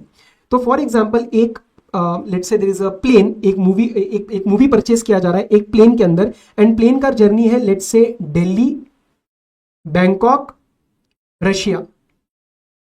Let's say ये उसका रूट है, और जब मैं बैंकॉक से आगे, बैंकॉक के बाद वाले बैंकॉक टू रशिया लेक के अंदर I bought a movie on demand, तो यहां पे आंसर क्या बनेगा? क्या आंसर बैंकॉक बनेगा या आंसर दिल्ली बनेगा? आंसर दिल्ली बनेगा। The answer will be Delhi because it is the first schedule point of departure for that conveyance. Is it clear? चलो नेक्स्ट पे चलते हैं। Section number 12 subsection 11 that is the telecom service. अब telecom service में 4 case बनेंगे। Case number 1 is fix telecom line, fix lease circuit, internet lease circuit, cable या dish antenna, जैसे पहले आप देखते होंगे टाटा वगैरह के वो जो डिश लगते थे, तो this is somewhere some fixed hardware is involve. यहाँ पे प्लेस ऑफ सप्लाई क्या बनेगा? Where that fixed hardware is installed. ये आपको क्वेश्चन में डायरेक्टली दिया जाएगा। मोर देन 1 स्टेट होगा तो क्या करेंगे? जैसे for example there is a line, internet की लाइन है, फाइबर की लाइन है, अगर वो मोर देन 1 स्टेट हो तो क्या करेंगे, वो भी मैं आपको नीचे बताता हूँ। एक बार बैलेंस 3 कर लेते हैं। मोबाइल कनेक्शन, इंटरनेट, आपका payment is happening on postpaid basis. तो जैसे मेरा एयरटेल का कनेक्शन है that is on postpaid basis. यहाँ पे आंसर बनेगा कि आपका बिलिंग एड्रेस किस स्टेट का है, फिर आप पेमेंट कहां से करते हैं, आप कहां पे हैं, कुछ भी फर्क नहीं पड़ता। आपका बिलिंग एड्रेस, लेट्स से मेरा बिलिंग एड्रेस पुणे महाराष्ट्र का है, तो Maharashtra will be the answer of place of supply. Next, अगर आपका मोबाइल कनेक्शन या इंटरनेट प्री पेमेंट बेसिस पे, तो उसके अंदर अगेन 3 सब केसेस बन सकते हैं। पहला, the payment is happening, the connection और जो हम कहते हैं उसका रिचार्ज वगैरह हो रहा है, that is through a selling agent और अ रीसेलर। तो ये कंपनी के डिस्ट्रीब्यूटर या कंपनी के रीसेलर होते हैं, तो इनका एड्रेस होता है। तो यहाँ पे फोकस क्या करेंगे कि यहाँ पे पेमेंट आ रहा होगा इस एड्रेस पे, जो भी ये रीसेलर है, हमारा डिस्ट्रीब्यूटर है, एयरटेल का डिस्ट्रीब्यूटर है, वहां पे पेमेंट आ रहा होगा, वहां पे रिचार्ज हो रहा होगा। तो answer will be the address of selling agent, reseller और distributor as per the records of the supplier, मतलब एयरटेल या Jio at the time of supply. लेकिन आज के इसमें ये इतना चलता नहीं है। Next, by any person to the final subscriber. अब ये एनी पर्सन कौन है? मतलब ये एजेंट नहीं है। फॉर एग्जांपल एयरटेल के recharge coupons are being sold at a college fest, तो ये हो जाएगा ये वाला केस कि any person to the final subscriber, the answer will be location where the prepayment is received और वाउचर्स आर सोल्ड। तो वो कॉलेज फेस्ट का जो लोकेशन है वो आंसर बन जाएगा प्लेस ऑफ सप्लाई का। और आज के इसमें हम यूज करते हैं इंटरनेट बैंकिंग, जैसे आप पेटीएम से रिचार्ज कर देते हो या कोई इलेक्ट्रॉनिक मोड के थ्रू आप एयरटेल या जियो का रिचार्ज कर देते हो, तो वहां पे आंसर बनेगा location of recipient on record of supplier. Residual telecom cases में भी यही आंसर बनेगा, location of recipient that is the address on record of the supplier. But कहीं पे भी अगर हमारे पास ये लोकेशन या एड्रेस अवेलेबल नहीं है तो तीर घुमा के वापस मतलब location of supplier will be the answer of place of supply. तो एयरटेल का जो ऑफिस रहेगा जो सप्लाई कर रहा है वही आंसर बन जाएगा प्लेस ऑफ सप्लाई का। ठीक है, see this is the last ultimate, कहीं पे एड्रेस अवेलेबल ना हो तो तीर घुमा के वापस ले आएंगे। अब रही बात की जो आपका फिक्स्ड केबल है, फिक्स्ड लाइन है, लीज सर्किट है, तो if it is in more than one state तो क्या करना है, पहले तो वही वाली लाइन डालनी है, respective state as per the valuation as per the value which is decided in terms of the contract or agreement, but if it is silent तो उस केस में हम लगाएंगे रूल नंबर 6। तो रूल 4, 5 और ये हो गया हमारा रूल 6, रूल 3 एक नीचे आने वाला है। तो 3, 4, 5, 6 आपको पढ़ना है और ये यस IGST के रूल्स है, because the entire chapter is IGST। तो रूल 6 कहता है कि this will be in the proportion of the number of points which are lying in each state. Sir ये पॉइंट्स क्या होता है, पॉइंट्स क्या होते हैं आप समझना, जैसे फॉर एग्जाम्पल एक लीज लाइन है, ठीक है, तो ये उसका एक स्टार्टिंग पॉइंट होगा, ये उसका एक एंडिंग पॉइंट होगा, ये महाराष्ट्र में है, ये दिल्ली में है, answer will be Maharashtra and Delhi 1:1। Sir what if there is a intermediate point, let's say यहाँ पे एक इंटरमीडिएट पॉइंट है जो कि आ रहा है यूपी में, example I am taking hypothetical example. तो if there is an interim point और we can say intermediate point, तो क्या इसको 1:1 करना है क्या, यूपी को भी इसका प्लेस ऑफ सप्लाई बनाना है क्या? वो तभी बनेगा जब इस पर्टिकुलर पॉइंट से कोई बेनिफिट आ रहा होगा। तो कभी कभार जो पॉइंट्स दिए जाते हैं वो ऑपरेशनल रीजंस की वजह से दिए जाते हैं और कभी कभार वहां से एक्चुअल में कोई टेलीकॉम का बेनिफिट होता है, तो उसके हिसाब से आपको आंसर में डालना पड़ेगा। अगर ये बात नहीं लिखी तो हम महाराष्ट्र इज टू दिल्ली 1:1 बनाएंगे, अदरवाइज 1:1 बनाएंगे। Next is your 12 banking and financial sector. Here the answer will be location of recipient on records of supplier. तो HDFC बैंक है, मैं उसका रेसिपिएंट हूँ, तो answer of place of supply क्या बनेगा, जो भी मेरा address in the record of HDFC है, but if it is not available तो तीर घुमा के वापस लोकेशन ऑफ सप्लायर, क्योंकि और कोई आंसर बचा ही नहीं ना, फिर एड्रेस ही नहीं है तो क्या कर सकते हैं। यहाँ पे B2B B2C नहीं यूज किया है। 12 सबसेक्शन 12 के अंदर B2B B2C लगता है कि आना चाहिए था, मुझे भी लगता है, बट नहीं यूज किया है। तो eight the end of the day law वैसा ही हमें को अपने को लगाना पड़ेगा। अब सर यहाँ पे एक सवाल आता है कि ऐसा कैसे हो सकता है कि बैंकिंग की सर्विस है एंड रेसिपिएंट का लोकेशन ही अवेलेबल नहीं है। यस ऐसा हो सकता है, जैसे for example I am a customer of HDFC bank और मैं चाहता हूं मुझे एक डिमांड ड्राफ्ट बनवाना है, बट HDFC का ब्रांच मेरे यहाँ पे पास में नहीं है, मेरे पास में है घर के ICICI का ब्रांच, तो मैंने वहां पे जाके डिमांड ड्राफ्ट बनवा लिया। Now does ICICI has my address on record, answer is no, वो नहीं है, तो फिर आंसर बन जाएगा लोकेशन ऑफ सप्लायर ओनली, तीर घुमा के वापस। इंश्योरेंस सेक्टर में एड्रेस ऑफ रेसिपिएंट हमेशा होगा, it is a very regulated industry. तो B2B और B2C यहाँ पे डाला, B2B है तो location of recipient, otherwise location of recipient on records of supplier. अब यहाँ पे एक सवाल आपका आ सकता है कि sir what if the recipient's location is not available, it is not possible, as I told you this is a very regulated industry. Insurance sector के अंदर रेसिपिएंट का एड्रेस हमेशा अपने पास होगा। Next is your 1214। 1214 is advertisement but to government, please pay attention. अगर आपकी advertisement service दी जा रही है नॉन गवर्नमेंट को, तो वहां पे आप कौन सा सेक्शन लगाएंगे, वहां पे आप लगाएंगे सेक्शन नंबर 12(2), ठीक है। लेकिन 1214 कब लगाना है, जब आप गवर्नमेंट को दे रहे, गवर्नमेंट मतलब CGSD स्टैट्यूटरी बॉडी या फिर लोकल अथॉरिटी। लोकल अथॉरिटी मतलब third level of government, and as per recent clarification which can be tested, Delhi development authority is not a local authority, याद रख लेना। अब यहाँ पे आंसर क्या बनने वाला है, जनरली जो सरकार की एड बनती है उसका जो एडवर्टीजमेंट की सर्विस दी जाती है वो मोर देन वन स्टेट दी जाती है। जैसे फॉर एग्जांपल कोई गवर्नमेंट की स्कीम है, या फिर कोई हाउसिंग फॉर ऑल मिशन है, या फिर कोई स्वच्छ भारत अभियान था, या फिर मेक इन इंडिया स्कीम है, तो इनके जो एडवर्टीजमेंट की सर्विस दी जाती है ये मोर देन वन स्टेट में दी जाती है। तो यहाँ पे हमें डिवीजन कैसे करना है, पहले वही वाली लाइन डालनी है that every state every UT involve in proportion of the amount attributable as per the contract agreement, but if it is silent then we will apply rule number 3। 4, 5, 6 हमने ऊपर पढ़े, प्रॉपर्टी वगैरह के साथ हमने स्टार्ट किया था, rule 4, rule 5, rule 6 and this is rule 3 of IGST। अब ये वाला टेबल जो है वो अक्सर अभी तक डिटेल में बहुत पूछा नहीं गया है, इसमें से एक आध पार्ट ऐसा है टीवी वाला, this is the part where I feel कि आपको पेपर में कैलकुलेशन बेस्ड क्वेश्चन आ सकता है, ठीक है, 4 मार्कर आ सकता है, तो इस पे हम ज्यादा ध्यान देंगे और बैलेंस वाले को समझेंगे कि अगर क्वेश्चन के अंदर आया तो हम उसको एट्रीब्यूट कर पाए। Now please understand what we are trying to do. We are trying to do a simple thing कि मेरे पास एक वैल्यूएशन है, ठीक है, मेरे पास एक वैल्यूएशन है, उस वैल्यूएशन को अलग अलग स्टेट्स के हिसाब से मुझे प्लेस ऑफ सप्लाई के हिसाब से डिस्ट्रीब्यूट करना है ताकि हर एक स्टेट को अपना अपना सही से रेवेन्यू मिल जाए। आप समझे? And yes, the contract agreement is silent, the absent है मतलब कॉन्ट्रैक्ट एग्रीमेंट नहीं है, होगा तो उसके हिसाब से डिवाइड हो जाएगा, नहीं होगा तो रूल 3 पे आना पड़ेगा। तो मैं यहाँ पे क्या करने वाला हूं, on the basis of type of advertisement मैं उस वैल्यू को डिस्ट्रीब्यूट करूंगा इन ईच स्टेट। तो यहाँ पे जो भी मैं आपको एट्रीब्यूशन के मतलब डिवीजन के मेजर्स बताऊंगा, these measures will be given in your question, इसीलिए ये ज्यादा बड़ा नहीं बनता है क्वेश्चन, बट यहाँ पे कुछ स्टेप्स इन्वॉल्व है, ये मैं आपको डिटेल में कराऊंगा ताकि आप पेपर को हैंडल कर पाओ। चलो स्टार्ट करते हैं। If the advertisement is in form of newspapers and publications, not printed material because it is covered separately, तो यहाँ पे जो वैल्यू को डिस्ट्रीब्यूट करना है that will be on the basis of amount payable to different state wise edition। तो अगर times of India Delhi, Maharashtra और यूपी में हम ये एडवर्टीजमेंट करवा रहे हैं गवर्नमेंट स्कीम का, और टाइम्स ऑफ इंडिया दिल्ली के लिए मैं 5 लाख रुपए पे कर रहा हूं, महाराष्ट्र के लिए 6 लाख रुपए और यूपी के लिए 3 लाख रुपए, तो मेरा जो एडवर्टाइजिंग का जो वैल्यूएशन है वो भी 5:6:3 के रेशियो में डिवाइड हो जाएगा।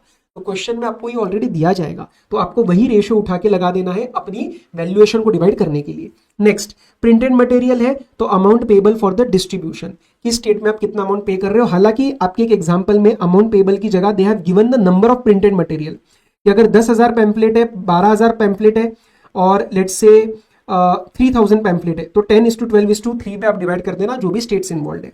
Advertisement in hoarding other than trains, amount payable, किस स्टेट के लिए कितनी होर्डिंग के लिए आप पैसा दे रहे हो, उसी पैसे के रेशियो में आप वैल्यूएशन डिवाइड कर देना। एडवर्टीजमेंट अगर ट्रेन पे हो रहा है, ठीक है, ये ट्रेन वाला स्पेसिफिक है, तो यहाँ पे आप रेशियो ऑफ लेंथ यूज करोगे रेलवे ट्रैक का इन ईच स्टेट। तो फॉर एग्जाम्पल एक ट्रेन है राजधानी एक्सप्रेस, लेट से वो 5 स्टेट से गुजर रही है, A, B, C, D और E, और उस ट्रेन के अंदर हमने गवर्नमेंट की स्कीम का ऐड करवाया, तो वो वैल्यूएशन मुझे डिवाइड करना है क्योंकि हर एक स्टेट को वो रेवेन्यू चाहिए। तो यहाँ पे कैसे डिवाइड करना पड़ेगा, कितना रेशियो, कितना ट्रैक जो है वो हर एक स्टेट में फॉल कर रहा है, कितना उस रेलवे का ट्रैक किस स्टेट में कितना फॉल कर रहा है। लेट्स से ये रेशियो आ रहा है 1:6:5:4:3, तो इसी रेशियो में मैं अपना वैल्यूएशन जो है वो डिवाइड कर दूंगा और उसके हिसाब से अलग अलग इनवॉइस बन जाएंगे, क्योंकि प्लेस ऑफ सप्लाई अलग अलग है, अपने अपने स्टेट्स को उसका रेवेन्यू मिल जाएगा। समझ में आया? अब सर रियल लाइफ में ये हमें कैसे पता चलेगा, क्या हम वो लेके बैठेंगे क्या इंच मीटर कि कितना ट्रैक किस स्टेट में आ रहा है? नहीं, ये सब इंफॉर्मेशन indianrail.gov.com के ऊपर मिल जाती है, मतलब हमारे सवाल के अंदर मिल जाएगी।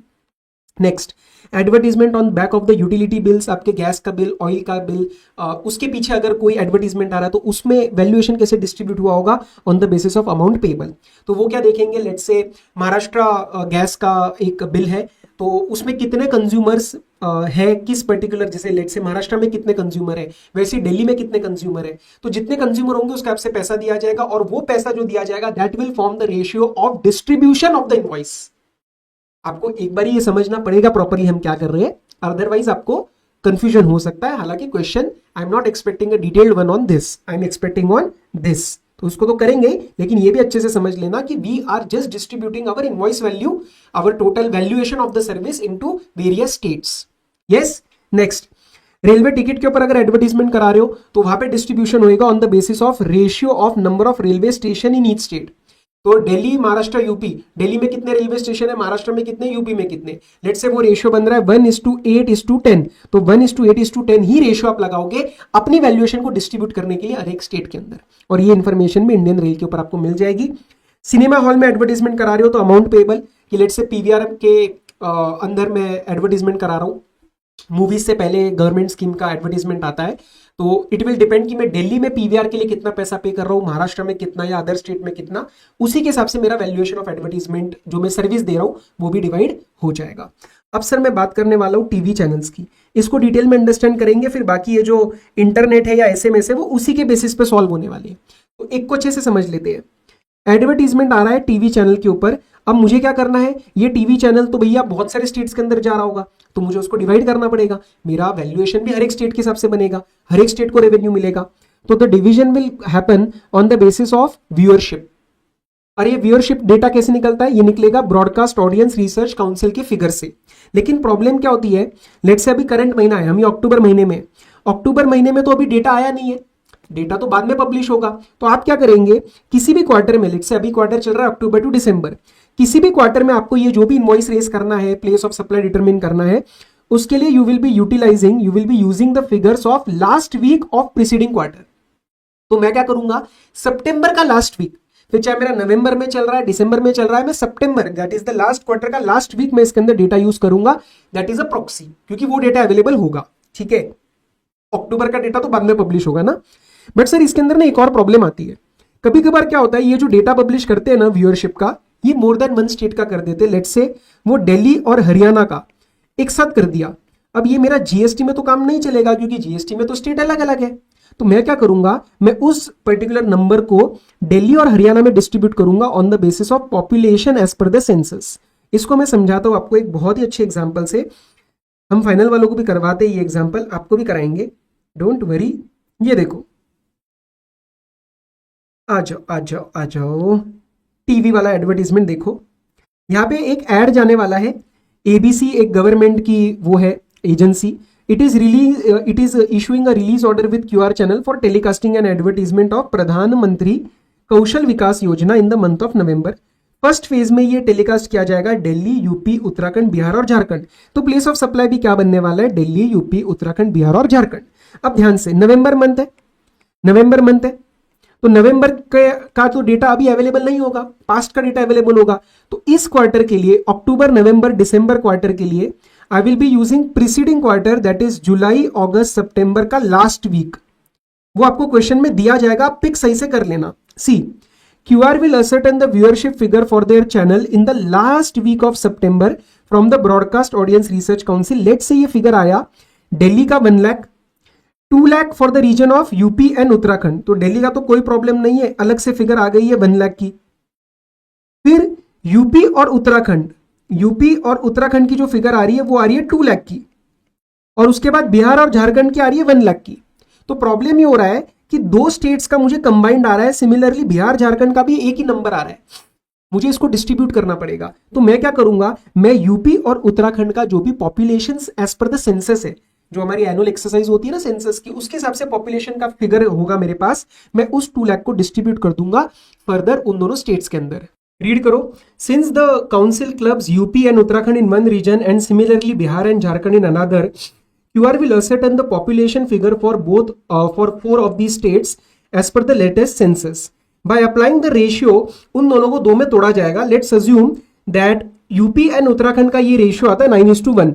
अब मैं क्या करूंगा, इस 2 लाख को 9:1 में डिवाइड कर दूंगा, तो ये बनेगा 1,80,000 और ये बनेगा 20,000। सिमिलरली मैं जो लास्ट वाला एरिया है 1 लाख को भी डिवाइड कर दूंगा, तो फिर मेरे पास 5 नंबर्स आ जाएंगे, 1, 2, 3, और इसको भी डिवाइड कर दूंगा। Same ratio I will use for the division of my valuation of invoice. ठीक है, तो लेट्स से जो भी ये फाइनल रेशियो आया 5:9:1:4:1, then this ratio will be applied when indicating the breakup of the amount with respect to each state. तो let's say total 20 lakh रुपए का वैल्यूएशन है, तो फिर हम ये डिवाइड कर देंगे अलग अलग स्टेट्स में, हर एक स्टेट को अपना अपना रेवेन्यू मिल जाएगा। इंटरनेट पे जब आप करते हैं कोई एडवर्टीजमेंट तो एकदम सिमिलर तरीका लगाना है। Here the division happens on the basis of internet subscribers. जैसा हमने ये पॉइंट नंबर 8 ये 8 लगाया, सेम टू सेम हम लगाएंगे यहाँ पे। बस फर्क क्या है, डेटा लेंगे telecom regulatory authority of India का जो आपको क्वेश्चन देगा, और किसी भी एफवाई के लिए हम डेटा लेंगे last quarter of the FY का। तो मतलब प्रीसीडिंग एफवाई का लास्ट क्वार्टर हम लेंगे data, that will act as a proxy. Sir ये डिफरेंस के ऊपर क्वार्टर बोला, यहाँ पे एफवाई का लास्ट क्वार्टर बोला, ऊपर वीक बोला, ऐसा अलग अलग क्यों कर रहे हैं? Because it is the way the authorities publish the data. ठीक है, अगर एसएमएस के थ्रू आपका एडवर्टीजमेंट किया जा रहा है तो in that case also the basis will be telecom subscribers, just like the above steps we followed. Data TRAI का लेंगे, गिवन क्वार्टर के लिए figures of last quarter use करेंगे, तो लास्ट क्वार्टर का डेटा हम इसके अंदर पिक करेंगे। तो यहाँ पे क्या करना है, लास्ट वीक लेना है। ऊपर वाले में जो टीवी चैनल्स का था उसके लिए आपको लास्ट वीक लेना है। I am not expecting ICAI to also learn for you to learn this kind of things. तो आई फील ICAI को आपको फिगर्स दे देगा, बट इंप्लीमेंट सही से कर लेना, स्टेप सही से लगा देना, कैलकुलेशन सही से लगा लेना। ठीक है जी, चलो सेक्शन 13 आपके कोर्स में है ही नहीं तो अपना काम आसान हो जाता है। अब कुछ क्लैरिफिकेशंस देख लेते हैं, जैसे एडवर्टाइजिंग सेक्टर का एक क्लैरिफिकेशन था, pay attention. Let's say burger king को एक ऐड करवाना है, फ्री वूपर बर्गर का, बाय 1 गेट 1 फ्री के लिए बर्गर किंग एक ऐड करवा रहा है। तो बर्गर किंग ने कॉन्टैक्ट किया मुंबई की एक एड एजेंसी है व्हाइट रिवर मीडिया को। तो व्हाइट रिवर मीडिया को बोला कि हमारा ये एड आप करवा दीजिए। तो there are basically two contracts here, one is between the advertising company and the client, and second White River Media जाके आगे वेंडर से बात करेगा जिसका ये बिलबोर्ड वगैरह रहेगा। तो यहाँ पे दो सप्लाई है, supply number 1 is between this and supply number 2 is between this. ना अंडरस्टैंड, ये जो एडवर्टाइजिंग कंपनी और व्हाइट रिवर मीडिया के बीच में जो कॉन्ट्रैक्ट हुआ है, यहाँ पे प्लेस ऑफ सप्लाई कैसे डिटरमिन किया जाएगा, it will be determine as per section number 12 subsection 2। Is it clear?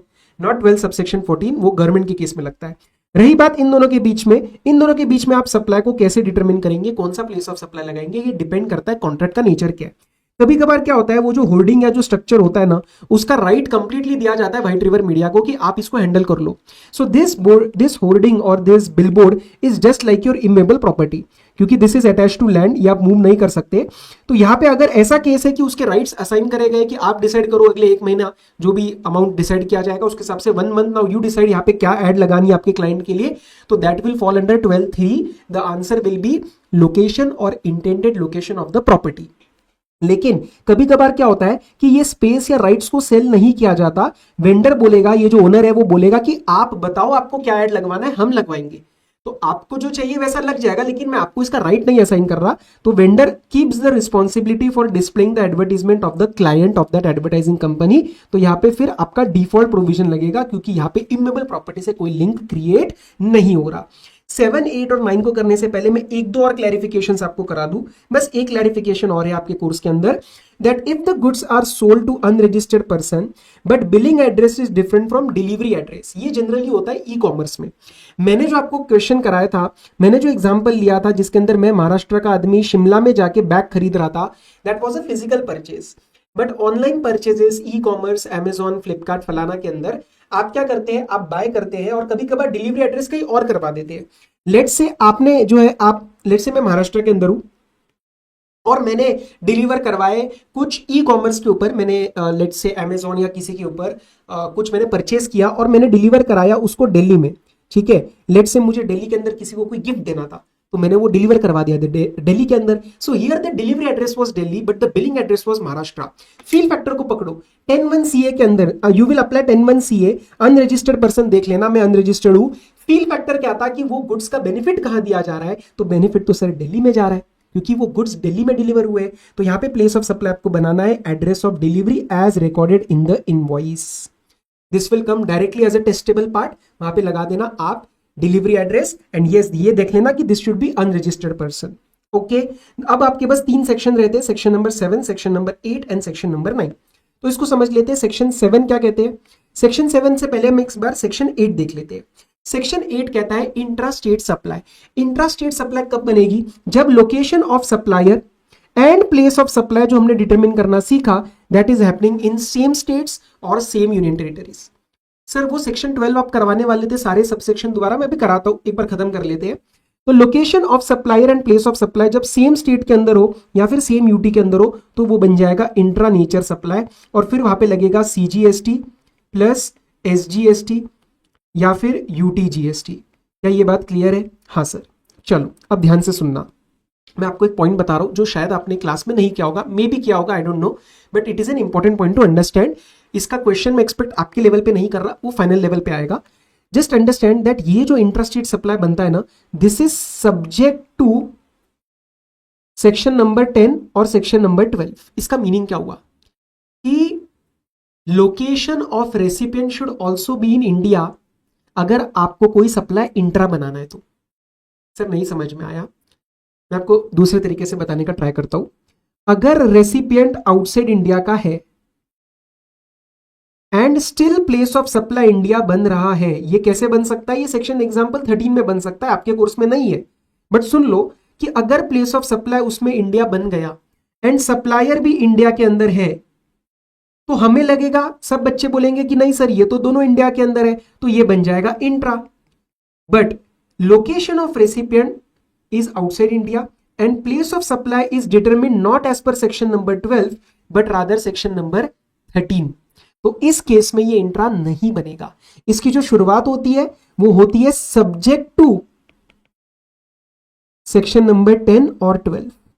ये जस्ट आप सुन लो, इसके ज्यादा एनालिसिस में जाने की जरूरत नहीं है, ठीक है। बाकी एक चीज को समझना, टूरिस्ट मतलब कौन होते हैं? जो इंडिया में घूमने फिरने के लिए आते हैं, सिटीजनशिप वगैरह के लिए लेने नहीं आ रहे, वो अप टू 6 मंथ्स इंडिया में घूमने फिरने के लिए आ रहे हैं, उसको आप कोई भी अगर गुड्स दोगे, any goods that you will give them, in that case that will be considered as a interstate supply, not intra, क्योंकि आदमी बाहर लेके जाएगा गुड्स को। उसके बाद एक एस्टेब्लिशमेंट को, ये एक एक्सप्लेनेशन है कि एस्टेब्लिशमेंट्स को ट्रीट किया जाएगा, एस्टेब्लिशमेंट्स ऑफ डिस्टिंक्ट पर्सन। इसका जो मेजर यूज होता है, जो ये क्लॉज नंबर ये थर्ड वाला, वो यूज होता है एक्सपोर्ट की डेफिनेशन एनालिसिस में, बट एक्सपोर्ट की डेफिनेशन आपके कोर्स के अंदर नहीं है, ठीक है। तो अभी के लिए बस आप इसको रीड कर लो कि ये एस्टेब्लिशमेंट्स मतलब this is somewhere like 25.4 and 25.5 that we covered in supply chapter, कि लेट्स से एक एस्टेब्लिशमेंट है और ये दूसरा एस्टेब्लिशमेंट है, लेट्स से दोनों रजिस्टर्ड है सेम स्टेट के अंदर या फिर ये अलग स्टेट के अंदर है, तो these will be deemed as establishments of distinct person. हालांकि एक ही बंदे के माना जाएगा, अलग अलग लोगों के बीच में, but to be very honest आप 25.4 और 25.5 ढंग से करना, वो यूज आपको सप्लाई चैप्टर का आने वाला है। ये अभी बस बेसिक रीडिंग किया, उतना ही बहुत है। And sir what is interstate supply? Interstate supply मतलब location of supplier and place of supply is in 2 states or 2 UTs or 1 state and 1 union territory. Apart from that, always understand import export is always considered as interstate supply. उसके बाद और क्या बोला इन्होंने कि when the supplier is in India and place of supply is outside India, ये तो हमें समझ आ गया, इंपोर्ट एक्सपोर्ट आपका इंटर बन जाता है।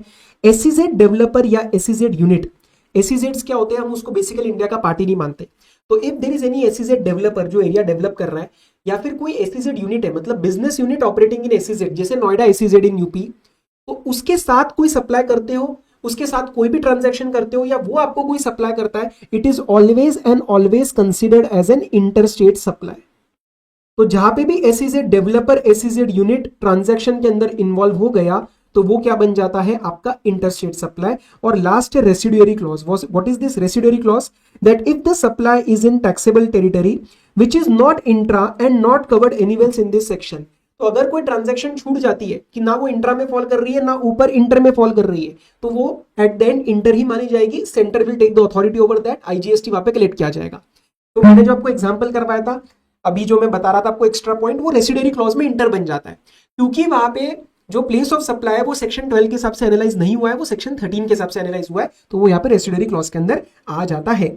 अच्छा, एक और एग्जांपल समझना, supply by a unit in SEZ to let's say Noida UP to a person outside SEZ but in the same state, तो देखा जाए तो दोनों यूपी के अंदर है, बट SEZ डेवलपर या SEZ यूनिट इन्वॉल्व होते ही वो इंटरस्टेट बन जाता है। इसके सिवा आपका लास्ट सेक्शन है सेक्शन नंबर 9, कि अगर कोई भी लोकेशन ऑफ सप्लाई या place of supply territorial waters में आ जाता है, and territorial waters is a part of India, तो उस केस में पानी तो आंसर नहीं बनेगा, कौन सा स्टेट आंसर बनेगा? Which ever is the nearest coastal state, coastal मतलब पानी के साथ, तो जो भी नियरेस्ट स्टेट है वो बनेगा। तो एग्जांपल के लिए ले लो, let's say this is water, water बनाओ भाई, वाटर कहाँ बनाए इसको, ये देखो, ठीक है, ये जैसे पानी है, और यहाँ पे लोकेशन ऑफ सप्लायर बन जाता है या फिर प्लेस ऑफ सप्लाई बन जाता है, that are the 2 ingredients to determine the nature of supply. तो यहाँ से वो एक स्टेट है, यहाँ से इट इज 6 किलोमीटर्स लेट से, और यहाँ से it is 3 kilometres, state number B, state number A। तो इसका आंसर क्या बनेगा? क्योंकि हम पानी तो आंसर नहीं लिख सकते, हमें कुछ ना कुछ तो स्टेट डालना पड़ेगा, तो यहाँ पे आंसर B बन जाएगा, that is the nearest coastal state. बस ये था आपके लिए सेक्शन नंबर 9। अब मैं आपको दोबारा से एक बार जस्ट ब्रीफली एक माइंड मैप दोबारा बनवा देता हूँ, सब सेक्शन सारे हम लर्न कर लेंगे सेक्शन नंबर 12 के। लिखते नहीं, ऐसे सुनना, आंखें बंद करना। Section number 12, that is the location of supplier and recipient both is in India. 12.1 is the applicability, 12.2 is the default provision, 12.3 is immutable property, 12.4 is the personalized services जैसे restaurant, catering, personal training, makeup, beauty treatment, 12.5 is performance appraisal and training, 12.6 and 12.7 is event। ठीक है, अब घूमने का time आ गया है तो हम बाहर जाएंगे इवेंट के लिए। 12.6 is admission of event, 12.7 is organization of event। फिर जाएंगे कैसे? हमें ट्रैवल एंड ट्रांसपोर्ट करना पड़ेगा, तो 12.8, 9 and 10 is your travel transport mainly आप इस पे ध्यान देना। 12.8 is the transportation of goods, 12.9 is the transportation of passengers, 12.10 is the services on board a conveyance। ठीक है, उसके बाद फिर सर मोबाइल का रिचार्ज कराना है ना, मोबाइल चाहिए अपने को हाथ में, तो 12.11 is the telecom service, 12.12 is the banking financial sector, और लास्ट में जाके जो मतलब insurance specifically 12.13 and 12.14 is a specific advertisement to government. तो 14 सबसेक्शंस है। आप एटीट्यूड ऐसा ही रखेंगे कि सर मैं लर्न करूंगा तो आपको लर्न हो जाएगा। हफ्ते में एक दिन रख लेना, एवरी मंडे को ये रिवाइज कर लेना, घर में किसी को सुना देना, आपको सारे सबसेक्शन याद हो जाएंगे, पेपर में कन्विक्शन आएगा लिखने के लिए। ठीक है, बाकी सर इसके मैंने बैक क्वेश्चंस भी देखे थे, कुछ खास थे नहीं, तो इसके अपन कोई Q&A मैराथन के अंदर देख लेंगे, कोई अच्छे सवाल हो तो। बाकी इसके अंदर कोई बहुत बड़ा लोड वाला काम नहीं है, ठीक है। So this was all from my side for place of supply. I really hope that you enjoyed. हो सके तो एक कमेंट जरूर ड्रॉप करना, which will let me know, which will help me stay motivated कि सर इंटर के लिए और काम करना है। मतलब करेंगे ही वो तो, बट अच्छे से करेंगे और मोटिवेशन के साथ करेंगे। So thank you for joining this session, all the very best and stay tuned for more updates. Telegram को ज्वाइन कर लेना। Bye bye, take care.